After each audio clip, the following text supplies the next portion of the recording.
What's going on, guys? We have two speakers to kind of compare, at least my thoughts on them.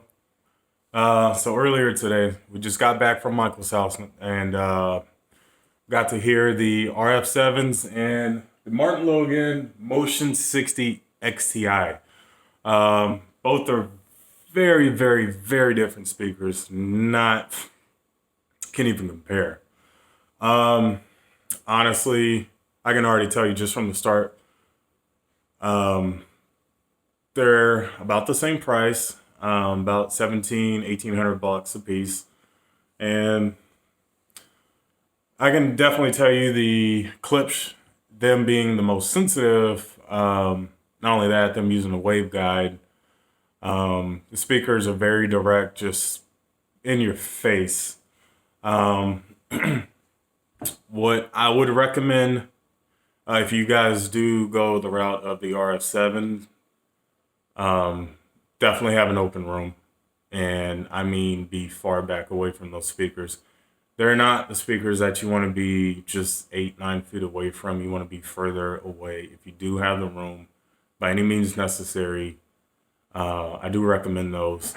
Um, they the reason why I say that they're different speakers is completely different technology, right?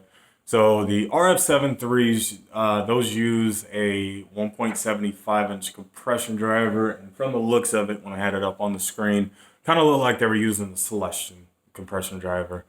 I do know that they have copper dual 10-inch woofers on the inside of the cabinet to pretty much be married to the 1.75-inch compression driver, with a frequency response rising from 32 hertz to 25K. Those speakers, just in my ears, they did sound phenomenal. We did listen to different kind of music, just some soothing instrumentals to something kind of like techno pop kind of music, whatever you want to call it, Mokove. They sounded very, very good. The only thing at higher volumes, though, when it came to musical, um, just that's the singer that was on the speaker earlier today. Kind of did hurt my ears a little bit. Versus the Martin Logans, at any volume, they just sounded a little bit smoother. Again, it could have been. Well, actually, it was the environment that they were in. Wasn't perfect, and it's never going to be perfect. And also, the room wasn't uh, in a room that had acoustic panels, so that's kind of irrelevant actually to this point. So I did like what I heard, regardless.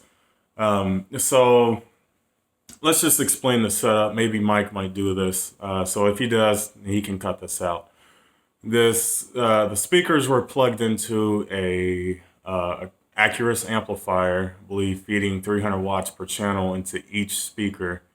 Connected to the amplifier, the source was an older Harman Kardon amplifier or receiver, kind of like what I have going on here, right? So this is my Onkyo RZ830.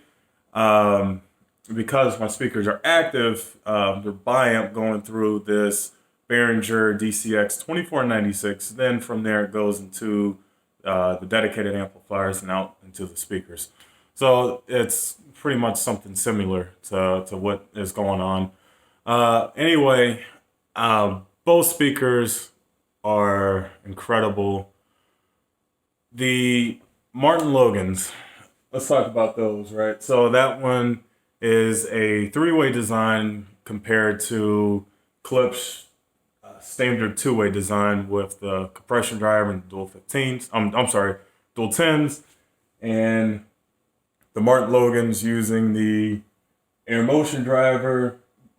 Just below it is a 6.5-inch mid-range, and then down below that, just handling the low frequency, are dual 8-inch drivers. And just comparing the two is honestly unfair. Again, it's different technology. And all that leading to the fact that they use a air motion driver for the high frequency, again, the 6-inch for the mids, versus Klipsch, where the compression driver has to do the highs and mids, and the woofers take it over from there, doing the mids and lows. Um, Man, the RF7s, they pack a punch, guys. Again, you don't need a lot of power to drive them. Um, I was surprised that when I heard the dual 8s versus the dual 10s, obviously the dual 10s are just gonna have the better bass response, and that's just because it's bigger drivers, it's a larger cone. Um, that being said, they were pretty smooth. I will give it that. They weren't the flattest of the bunch. And again, that's just because the acoustics in the room, that's fine. And if those speakers were EQ'd to the room itself, they would be phenomenal. I don't think that they would take a lot to EQ. They weren't too boomy, weren't too bright like what I'm used to, and that's actually why in my previous video on my channel anyway, I brought up that I wasn't a fan of Klipsch, and that was kind of the reason why it just didn't sound right, at least back then. But from what I heard today with the RF7s, the RF7 threes, a lot better than what I've heard in the past. And I got to give it to Klipsch on this one. They sound phenomenal. Klipsch, you're kind of winning me back. I need you to kind of slow it down because, man, you guys are going to make me throw all this stuff out. And I'm going to have to go and buy some Klipsch, and it won't be those. It'll have to be those Scalas.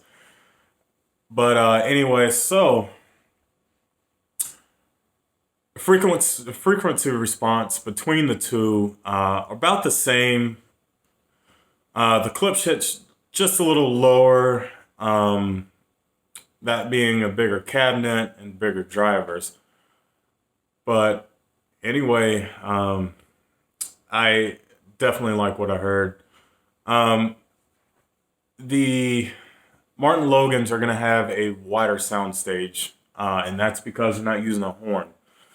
They don't have anything that's controlling the sound from the mid-range, nor do they have anything going from the air motion driver. It's just right up against the grill. From there, super wide dispersion. It'll fill the sound out, and they sounded good. But honestly, to my ears, I got to give it to the Klipsch. And I mean, they look gorgeous. I'm not saying that the Martin Logans are ugly. They're not, guys. I promise. They look gorgeous. But it's a different kind of sound, right? I think we're all of our ears are going to be different. All of our ears hear something different.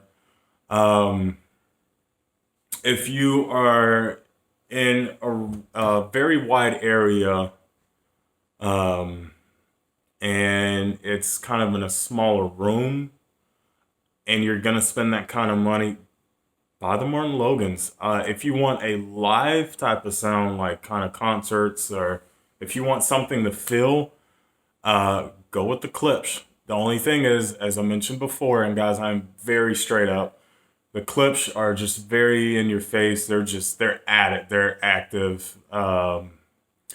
Very, very powerful speakers. Again, you don't need a lot of power to drive them. Again, you don't want to, that being said, you don't want to buy a garbage amplifier. And here in my own home, I mean, I use commercial audio. I mean, I use QSC. I used to use Crown, but I wasn't happy with the sound of the Crowns.